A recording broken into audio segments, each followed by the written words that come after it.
Na mtazamaji wa Safari Live Tanzania Safari Channel, tunaambiwa mazingira ambayo yametunzwa vizuri basi utoa nafasi ya kuwa na viumbe wengi ndani yake. Sasa ukifika hapa Pugu Kazimzumbwi, safari yako itakuwa haujapata buraha ya kutosha kama hautafika sehemu ambapo wanapatikana popo wa kutosha. Kwa hapa tulipofika sasa tunakuja kuona katika kivutio hiki eneo ambapo utakuta popo wa kutosha. Na hapa sasa nitakuwa nikizungumza na afisa utalii wa wilaya Kisarawe Bwana Kennedy, hapa atatupitisha katika yote haya. Bila shaka uko vizuri. Niko vizuri kabisa. Taarifa ambazo nimezipata ni kwamba watalii wakija furaha yao kubwa sana wakifika hapa kusikia historia kuhusiana na popo kijumla. Ni kweli kabisa. Wageni wengi tunaowapata wanapenda sana kutembelea katika eneo letu hili la Pugu Kazimzumbwi. Hii ni sehemu katika msitu wetu wa hifadhi mazingira asilia ya Pugu Kazimzumbwi. Lakini hata kaeneo tu tunakaita Mwambisi. Lakini Mwambisi wakati nimetizama hapa yes. ya Gombalima. Ni kweli. Sasa Gombalima hii ni eneo la hifadhi la popo. Popo wamehifadhiwa, lakini kuna mazingira ambayo yalikuwepo yamewafanya popo kufanya makazi yao. Kwa sababu popo wana tabia zao za kuishi, wana mazingira yao ambayo yanawavutia sana ili waweze kuishi. Ni kama siwezi kumkuta tu, kwa sababu pia kama viumbe wengine walivyo wana uwezo wa kuishi katika mazingira yao, na hao pia mazingira haya yamekuwa rafiki kwao, yanawasaidia kuishi. Kwa hiyo ukifika katika eneo hili utapata historia nzuri ya popo, lakini utaenjoy maisha ya popo. Unajua watu wanajua tu kila hapo utajifunza maisha ya popo, utaona aina za popo waliopo. Lakini tutaenda mbali huko ndani katika tunapoongelea kiikolojia, pia popo anachangamana na viumbe vingine. Kwa hiyo hayo yote yataweza kutusaidia kwa mgeni wetu akifika hapa, tunamueleza vitu vyote na anakuwa na furaha. Lakini kikubwa zaidi anaweza kuingia kwenye kundi kubwa la popo na asimguse. Sasa hicho kitendo ni nini? Kwa hiyo yes. Yes. That's huku tunakoelekea ndio eneo ambalo maisha ya popo yapo. Ulikuwa unasema kwamba moja ya vitu ambavyo vinawafurahisha wanaofika kwenye sehemu hii kwamba akija anafurahia kuwa katika sehemu ambapo popo wanapatikana. Ni kweli. Lakini muda huo anakaa sehemu ile ambapo popo na hawezi kumdhuru. Hawezi kumzuru na hawezi kumgusa hata kukuzuru. Yaani popo anaweza kupita karibu yako lakini hawezi kukuzuru wala hawezi kukugusa. Kwa sababu ya maisha ya popo, kweli popo kama viumbe wengine wana macho, lakini maisha yao hategemei sana macho. Wao wanategemea kitu kinaitwa mwangwi. Kwamba akila anapokaribia kitu kizito, popo anapata taarifa kwamba unaelekea kwenye kitu kizito. Kile kitendo kinamfanya kwamba asikisogelee hicho kitu. Lakini hata maisha yao huku ni salama. Hata maisha yao wanavyoishi, sawa? Uwindaji wao kujitafutia chakula, wanajitafutia chakula kwa namna hiyo kwamba wanatumia mwangu zaidi kutafuta chakula kuliko kitu kingine chochote. Sasa humu ni ndani ya makazi ya popo. Hali ya humu kwanza ukiingia hewa inabadilika. Kwa sababu gani? Unajua nini kinasababisha? Popo anapenda sana kuishi sehemu ambayo ina giza wakati wa mchana. Na akiwa kwenye giza anaishi vizuri sana na enjoy, kwa sababu uwezo wake mkubwa uko katika mazingira hayo. Na hata ndio maana nilieleza kwamba hata kuinda kwake yeye hategemei sana kuona. Zaidi anategemea ni mwangu, kwamba na winda na baada hapo anaendelea kupata chakula chake.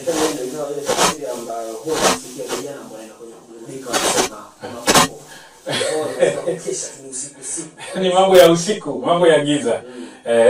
Sasa kidogo nieleze. Katika eneo letu hili tuna aina 4 za popo. Tuna aina 4 popo ambazo aina 3 kati ya hizo 4, watatu wanakula wadudu na kundi moja wanakula matunda. Wanakula matunda pamoja na nekta. Hapa aina tulizo nazo za popo ndani ya hapa tuna kundi la kwanza wanaitwa hapa ndani ya Pugu Kazimzumbwi. Popo wako wengi. Lakini sisi tulionao hapa ni popo wadogo ambao wana tabia tofauti. Na unaweza kuwajua endapo utakuwa sasa unamtofautisha kati ya mmoja na mwingine. Aina ya kwanza ya popo tulionao hapa wanaitwa Natal finger, Natal long finger bat, au wana vidole virefu. Unaweza kuanza kuwatofautisha kwa design hiyo. Lakini tuna wapili wanaitwa triple nose. wao usoni kwao ukiwatazama unaona hata face yake iko tofauti na wengine. Lakini tuna aina ya tatu wanaitwa Wiebeck epilepted leaf bud. Wao nao wana maumbo yao kidogo. Alafu tuna aina nyingine ya tatu wanaitwa knock round leaf bud.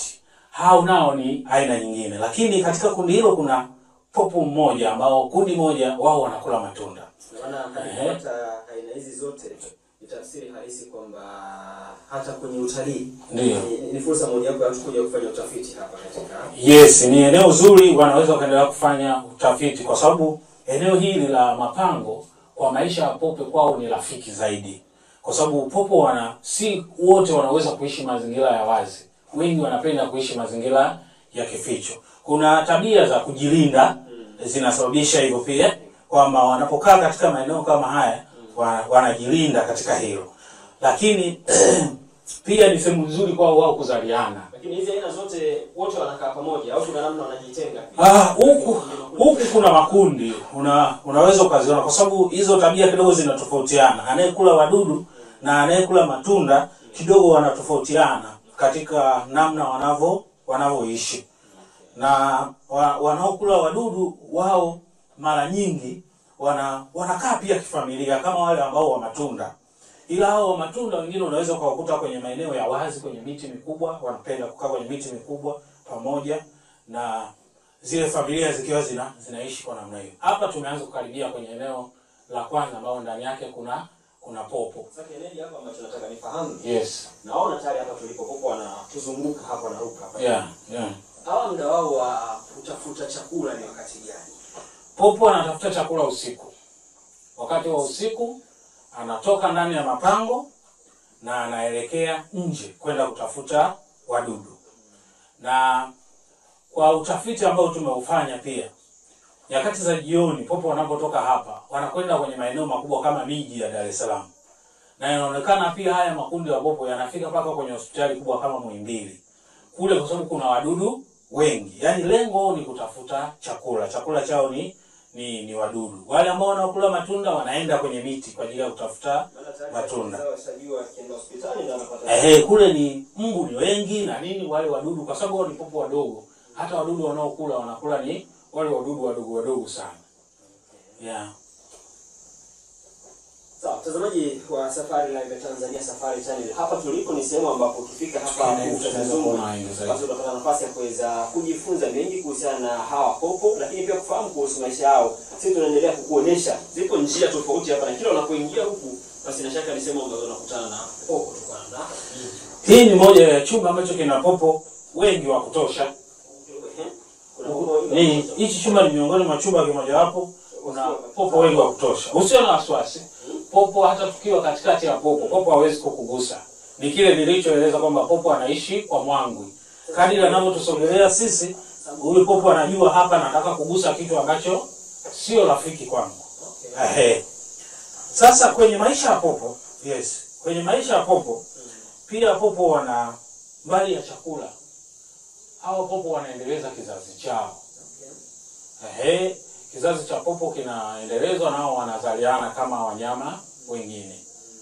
Na popo anashika mimba kwa siku 50 mpaka 70. siku 50. Yaani ndani ya mwezi mmoja mpaka miezi miwili popo anakuwa amezaa. Lakini popo anazaa kipindi gani? Kwa tafiti ambazo zimefanyika. Kipindi gani kwa maana gani? Yaani hapana, hawako hivyo. Popo mara nyingi wanapenda kuzaa kipindi cha mvua nyingi kwa sababu kipindi kile kunakuwa na wadudu wa kutosha. Wanashiba. Kwa hiyo Kwa hiyo tunatarajia kipindi cha mvua za masika popo huwa wanaongezeka. Kwa sababu gani? Wanapata chakula na uzazi unafanyaje? Unaendelea. Kwa hiyo hawa wazai tu ghafla kama wakijisikia wanazaa. Kwa sababu wanajua kipindi cha uzazi mama anatakiwa alinde mtoto wake popo yule.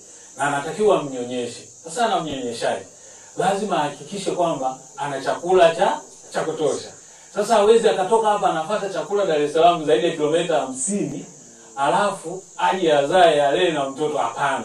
Ila kipindi cha mvua wadudu wengi wanafanyaje? Wanakuwepo huko nje, wanazaliwa. Kwa hiyo anajua nikitoka tu kipande kidogo nitapata chakula, virutubisho, na hiyo virutubisho vitanisaidia kumlea mwanangu.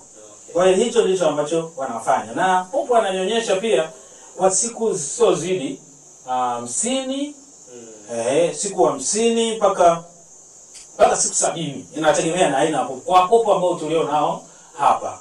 Yes. Sasa moja kati ya vitu ambavyo mimi natizama hapa, ukiangalia kila sehemu tunakwenda zipo njia zinazoonekana ambapo pote popo walipo ndani. Ndiyo.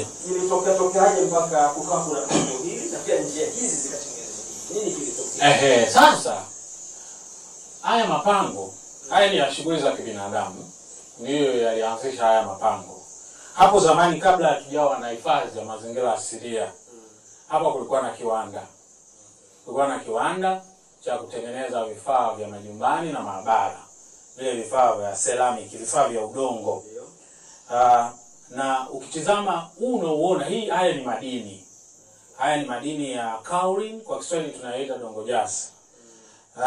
Hayo madini yanasaidia kwa sasa hivi viwanda vingi vinavyotengeneza tiles wanatumia madini haya.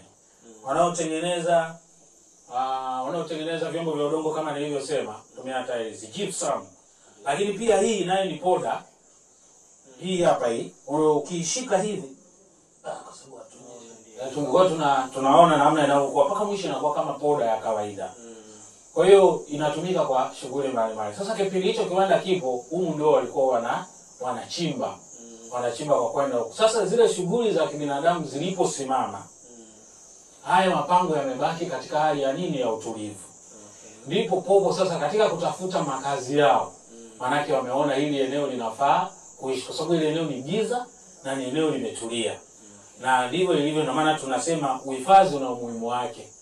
Kadri unavyoendelea kuhifadhi eneo, linasaidia kwamba hilo eneo kuendelea kuwa imara na kuvutia viumbe wengine kuishi katika eneo hilo. Sasa kile jambo la kuzungumza na Mtanzania ambaye anakutazama hivi sasa, lakini pia na raia yote ambaye anahitaji kuja kwa ajili ya kufanya utalii, kipi ambacho anakikosa kutembelea maeneo kama haya?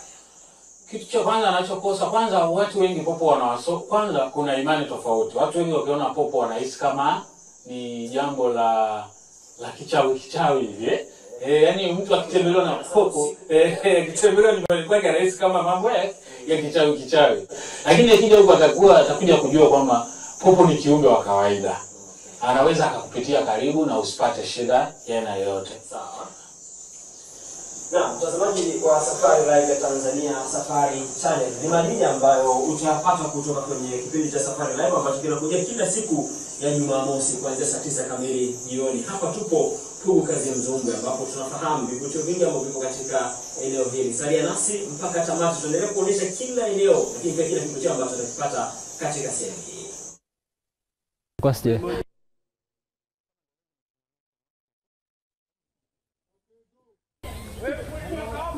Mnasemaje? Mimi lazima nionyeshe shughuli.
Naam, Safari Live ya Tanzania Safari Channel bado tunaendelea kukuonesha yale mengi ambayo utapata ukifika hapa katika msitu huu wa Pugu Kazimzumbwe. Moja ya vitu ambavyo ni furaha zaidi nadhani umejionea mwenyewe katika lile pango ambalo wapo popo wa kutosha. Kwa watalii wanapofika hapa pia kuna nafasi ya kuweza kufurahia hivyo. Lakini hapo unavyotuona sasa tayari tunakuonesha kati ya shughuli ambazo zinafanyika ni pamoja na hii hapa. Wapo ambao wanakuja kwa ajili ya kufanya utalii wa kuvua samaki katika bwawa hili. Na hapa nitapata nafasi ya kuzungumza na Regina ambaye ni mwenyeji wangu, afisa utalii ambaye niko hapa, afisa utalii msaidizi, atapata nafasi ya kutuelezea mengi kuhusiana na kinachofanyika hapa. Regina, bila shaka ni furaha ya kutosha pale ambapo utarusha hapa ni ndoano inaitwa yeye. Ndio. Alafu ukitoa itoke na samaki. Hali inakuaje hapo akifika watalii? Kwa majina naitwa Regina Felix Mwakifuna, ni afisa utalii msaidizi ndani ya msitu wa Pugu Kazimzumbwe. Sasa hapa nimepata wewe unafanyaje? Yes. Nishampata unafanyaje? Nimetoka na samaki. Okay. Ukimpata samaki unamchukua, then unamtoa kwenye ndoano. Kanakimbia kabisa. Ndio, nakiwa uwe makini kwa sababu unaweza ukaumia kwa sababu ni ndoano, then unamwachia. Hapa natunza kwenye kifaa changu au unafanyaje? No, unatakiwa umwachie ndani ya maji, ndio maana mchezo wa kuvua samaki. Yaani sio ndio kinaye? Hapana, ni mchezo wa kuvua samaki. Huu ni mchezo kama mchezo mwingine. Sio kwamba nimefuata mboga hapa? Hapana, hujafuata mboga. Huu ni mchezo wa kuvua samaki. Unavua, unamwachia endelee kuishi. Na ndio maana ndoano zinazotumika kuvua samaki ni ndoano za plastiki ambazo ni family kwa hawa viumbe. Basi ngoja nimwachie endelee na maisha yake, tutakutana tena. Ndio. Karibu. Pengine tuambie sasa watalii wakifika hapa kwa ajili ya kufanya huu mchezo wa kuvua samaki, wengi wao wanaonesha hali gani? Wakifika anaanza kufundishwa, wakifika ni kuwapatia tu vifaa hivi na kuanza kujaribu bahati yao? Hapana, moja kwa moja watalii wanapofika sehemu ya mapokezi wanaelezwa shughuli ambazo tunazo ndani ya bwawa, kwamba labda tuna shughuli hizi mbili na moja wapo ni hii ya kuvua samaki. Kwa hiyo ukishamwelekeza namna ya kuvua samaki, mchezo wa kuvua samaki, na yeye anakuwa anatamani ajue ni namna gani anaweza kuvua samaki. Wengine wanaona kwenye TV lakini hawaja practice kufanya vitu kama hivi. Kwa anafika chukua ndoano, unamwekea ile kwa ajili ya kuvulia samaki, then unampa namna gani ya kufua, anambia rusha nyavu, anarusha nyavu, lakini baadaye anaweza katoka na kama unavyomuona hivi samaki. Na mrefu kamwambia okay, anafurahia ya mazingira. Kati ya vitu ambavyo nimejaribu mwanzo mpaka kuja kumpata yule samaki ambaye nimempata hapa, nimetumia muda mrefu sana. Na nasikia ni moja kati ya michezo ambayo inahitaji uvumilivu wa hali ya juu. Kwa inawezekana ikawa ni mchezo wa kupima uvumilivu wa mtu ambaye unakuwa naye pengine. Kuna wengine wanakata tamaa na katika mchezo tegemea kupata au kukosa. Kama unavyoona hata mechi za mpira, unaweza kufunga ukafungwa. Kwa hata hii maana mchezo, unaweza kufanikiwa au usifanikiwe. Endapo utafanikiwa ni bahati yako, utakosa sawa, lakini umesha practice mchezo. Umeniambia hapo mwanzo, ndio maana hata yule samaki ambaye nilimpata tukamrudisha huko ndani, lakini kalikuwa ni kadogo. Hata ule mpata ni mdogo. Wapo hata samaki wakubwa ambao unaweza kupata huko? Kuna samaki wengi wakubwa wapo kwa sababu hili bwawa lina aina mbili ya samaki. Tuna kambale na perege. Hawa uliompata mara kwanza ni perege, lakini pia kuna kambale. Unaweza kupata kambale mkubwa hata wewe utashindwa kumbeba. Yes. Basi mimi zoezi nitaendelea nalo hapa mpaka nitahakisha wakubwa na wapata vile. Karibu, naomba uendelee. Zikoje gharama za kufanya hii? Gharama kwa Mtanzania ni shilingi 5,000, lakini na kufanya sport fishing. Lakini kwa mgeni wa nje ni shilingi 20,000. Ndio. Sawa, mtazamaji, ni sehemu ya kivutio ambavyo unavipata hapa, na niko na Regina hapa. Tumeona kile ambacho kinafanyika. Yote haya ni kutoka katika eneo hili la msitu wa Pugu Kazimzumbwe ambao unaopata hapa katika wilaya ya Kisarawe kwenye mkoa wa Pwani, karibu kabisa na wilaya ya Ilala kwa jiji la Dar es Salaam. Lakini pamoja na mambo mengine, kuna sehemu ambayo kwenye vivutio ambavyo hata vipata hapa mtazamaji ni pamoja na kule mmeniambia kuna sehemu ya Mzimuni. Sehemu ya Mzimu. Si ndio? Ndio. Bila shaka ni moja kati ya maeneo ambayo ni mazuri. Ndio. Na akifika atapata mengi pia. Nimesikia pia kwa wazalamo ndo zaidi wanafika katika sehemu ile. Ndio, hapo awali wenzetu wa zamani wazawa huko Kisarawe walikuwa wanatumia kama ni eneo la matambiko kama unavyojua jamii. Wakati tunasogea kwa hivi tunaangalia huko wakati unanielezea hiyo. Walikuwa wanatumia kama sehemu ya matambiko jamii, na hapo awali nasikia anapoingia kiongozi mwingine madarakani hapo za awali alikuwa lazima afike mahali pale anawe mikono. Lakini kwa sasa hivi sijaona hicho kitu. Basi ili usimalize uhondo kabisa, twende moja kwa moja kule katika eneo hilo ili tupate kufahamu mengi kuhusiana na eneo hili ambalo ni la kiimani ambao unalipata hapa katika msitu huu. Karibu. Mimi ni Omari Abdalla Sharifu, nikiwa guide wa msitu huu Kazimzumbwe, na hii eneo tulikopo sasa hivi inaitwa Mzimu wa Mavoga au pango la Mzimu wa Mavoga. Naweza nikasema kwa haraka hili ni kati ya eneo adimu sana katika msitu wetu au katika msitu mwingine, kwa sababu hii sehemu unaweza kupata historia au naweza nikasema unaweza kupata kama simulizi nzuri ya Waislamu wenyewe, lakini pia na hii sehemu. Hii sehemu kuna vitu vingi. Kwanza kabisa ukiachana na mambo ya mzimu, hii sehemu kuna jiwe ambalo linaitwa limestone, ambao hii limestone mtuiona hapa inatumika kwa ajili ya shughuli nyingi sana. Kwanza kwenye limestone unaweza ukatengenezea chokaa, pia vile katika limestone unaweza ukapata madini ya kutengenezea chokaa. Lakini hii sehemu ukiachana na hii jiwe la limestone kuna chemchem ambao ndio chanzo kikubwa kabisa la bwawa letu la Minaki. Wakati wa mvua hii sehemu kuna waterfalls ambao tunaitaga waterfalls za msimu. Sasa ndugu zetu wa Zalamu wanaitumia hii sehemu au nikasema wanaamini hii sehemu kuna mababu zao. Nikisema mababu na maanisha kwa lugha rahisi kuna ancestors zao ambao wakija hii sehemu wanakuja kwa ajili ya kufanya matambiko ya kimila. Na bahati nzuri hii sehemu si sehemu ambayo unaweza ukaja labda ukaja kwa ajili ya kumwombea mabaya mtu au labda ukaja kwa ajili ya kumfitini mtu, hapana. Hii sehemu inakuja kwa ajili ya kuchukua baraka peke yake. Kwa haraka kwa experience yangu nishakutana na watu ambao wamekuja kwa ajili ya kutibiwa. Kuna watu wengine wanakuja kwa ajili ya kutafuta ndoa, kuna watu wengine wanakuja kwa ajili ya kutafuta wachumba hii sehemu, watu wengine wanakuja kwa ajili ya kufanikiwa kwenye biashara zao, wengine kwenye mazao yao, mifugo yao. Na mara nyingi mtu akija katika hii sehemu huwa kuna nguo maalum. Uwezo ukaja hii sehemu na nguo kama ninazovaa mimi na kwenda kufanya matambiko, ambapo katika hizo nguo wenyewe wana rangi tatu. Rangi ya kwanza ni nyeusi, rangi ya pili ni nyekundu, rangi ya tatu ni nyeupe. Hizi ndio nikasema kama ndio official nguo za hii sehemu. Kwa hiyo hawa watu wanapokuja kwa ajili ya kufanya matambiko mara nyingi wanakuwa wanavaa hizi nguo. Na wenyewe wanaamini hii sehemu katika hiyo mizimu kuna mzimu kiongozi wao au nasema mzimu mkuu ambao ni unaitwa Mavoga. So tumeongelea Mavoga ni nani? Jina la Mavoga, ukisikia jina la Mavoga ina maana ni nyoka mkubwa.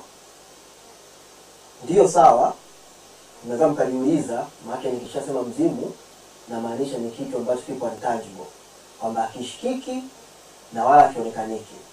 Lakini sasa huyu Mavoga mpaka kuitwa Mavoga huwa anapenda kutumia taswira ya nyoka mkubwa.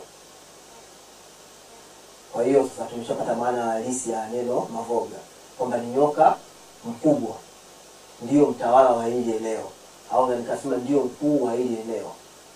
Kwa mara nyingi huyu nyoka huwa anapenda sana kujidhihirisha kwa watu, ila anapojidhihirisha kwako, anapojionyesha kwako, haina maana kwamba anataka kukuzuru.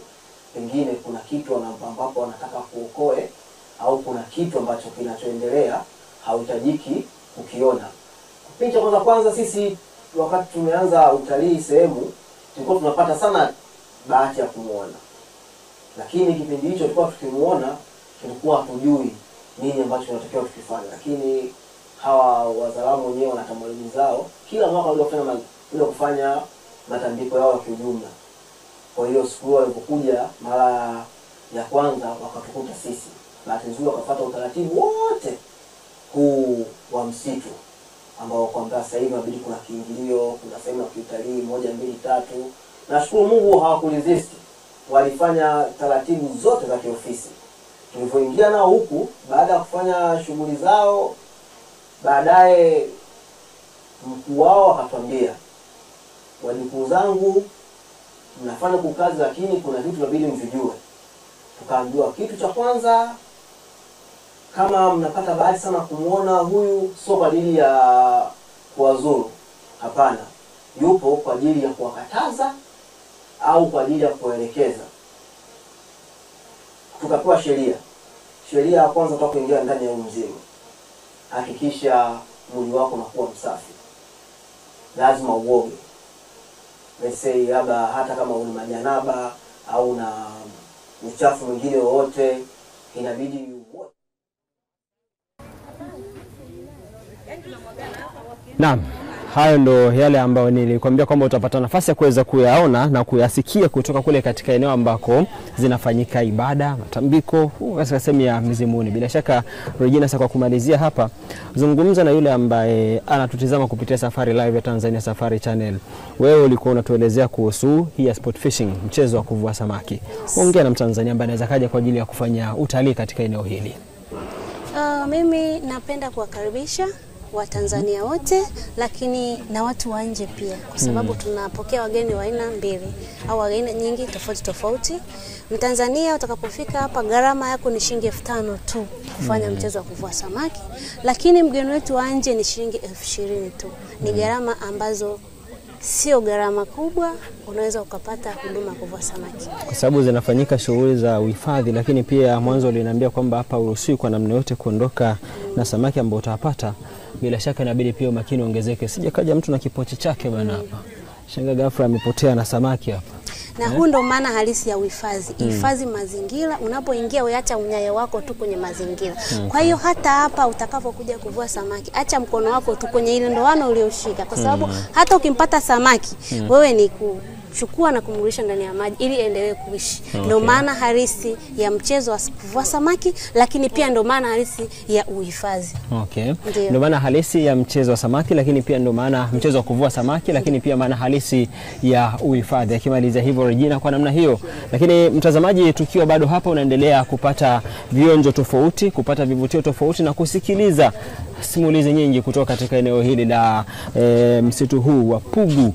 Sasa moja kwa moja twende tukapate burudani kidogo. Wakati huo pia nitakuja kuzungumza na baadhi ya wale ambao wamekuja kutembelea katika eneo hili kwa ajili ya kuweza kujionea vivutio tofauti ambavyo watavipata katika msitu huu. Karibu.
ngoma Mugobogobo, ngoma kutoka kwa kabila la Wasukuma kule katika jiji la Mwanza, inakufanya unaendelea kupata burudani kutoka hapa katika msitu huu wa Pugu Kazi Mzumbwe. Moja kati ya maeneo ambayo imekuwa ni furaha zaidi kwa wale ambao pia wamefika katika sehemu kwa ajili ya kuweza kutembelea, ukizingatia siku ya leo ni siku ya sikukuu, lakini pia ni sehemu ambapo mara nyingi inakuwa ni mtoko wale ambao wanakuja kutembelea katika eneo hili. Sasa hapa tutazungumza na mmoja ambaye ni kama mwakilishi tu wa watazamaji wengine ama wageni wengine ambao wamefika katika sehemu hii. Mambo? Poa. Uko vizuri? Uko poa sana. Nani jina lako? Naitwa Priska. Priska. Yes. Priska, umetoka wapi kuja hapa leo? Nimetoka Tegeta. Tegeta, Dar es Salaam. Yes. Wanasema msitu huu ndo mapafu ya jiji la Dar es Salaam. Ndiyo. Sasa furaha yako ni ipi mara baada ya kuwa umefika hapa leo? Kwanza nimefurahi kuona ile bwawa liko so natural. The place is cool kama mnavyoiona. Na pia nimefurahia zaidi kufika kilele cha Pugu Hills. Ulikuwa kileleni? Yes. Yaani ilikuwa vizuri sana. Kwa hiyo kule nimeambiwa kuna sehemu ambapo ukikaa unaliona jiji zima la Dar es Salaam na maeneo mengine. Yes. Kwa hiyo furaha yako imekuwa ni kufika katika sehemu hiyo. Yeah. Picha umepiga za kutosha. Nimepiga picha nyingi sana. Ni sehemu nzuri sana. Imekuwa ni utaratibu wako wa kutembelea katika vivutio vilivyopo au ndo mara yako ya kwanza kuja hapa? Hii ndo mara yangu ya kwanza kuja hapa. Niliona kwenye mitandao nikavutiwa napo, kwa nikaona better nije nijione mwenyewe. Imekata kiu yako? Imekata kabisa. Na bila shaka utakuwa balozi mzuri wa utalii. Sana, nitakuja sana hapa. Ni pazuri na panavutia sana. Basi zungumza hata na wengine ambao wanakutizama ambao hawajawa na utamaduni wa kutembelea katika maeneo tofauti. Ni faida zipi ambazo nadhani mtu anazipata akitembelea katika vivutio vya utalii? Faida zipo nyingi. Kwanza una relax, first of all, unaondoa stress zozote, unakuwa very calm. Yaani unakutana na watu tofauti, unajifunza vitu vingi. Tumejifunza vitu vingi hapa, kuna mizimu, kuna mapango, kuna kama hivi bwawa tulikuwa tujui. Unapanda kwenye milima unaona kama hivyo kilele, unaona mji ulivyo vizuri. Yaani unajifunza vitu vingi ambavyo viko very natural. Sawa. Yes. Bana, huyo ni Priska, moja kati ya wageni ambao wametembelea katika msitu huu kwa siku ya hii leo. Yeye akisema kwamba imekuwa ni furaha kubwa kwake. Tupate ngoma zaidi alafu baadaye tukija tunakuja kumalizia mazungumzo ndani ya kipindi hiki cha Safari Live.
Channel kuahidi kwamba punde nitarejea hapa kwa ajili ya kuweza kuhitimisha mazungumzo ndani ya kipindi cha Safari Live ya Tanzania Safari Channel ambacho kinakujia kila siku ya Jumamosi kupitia katika channel yako ya bora kabisa ya utalii hapa nchini Tanzania.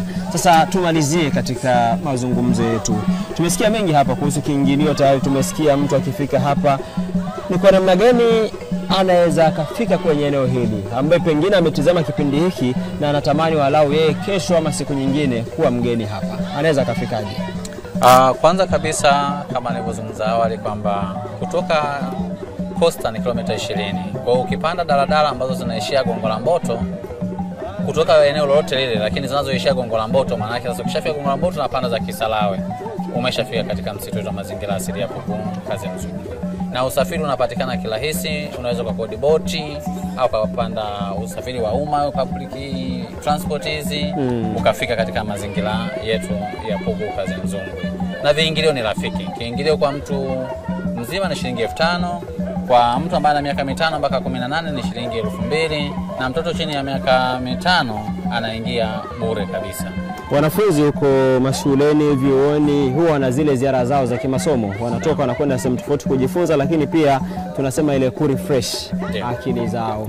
Zungumza basi hata na wanafunzi, zipo sehemu ambazo wakija huku walau wanaweza kupata vitu vya kutosha kwake. Na pengine wao wanakuja.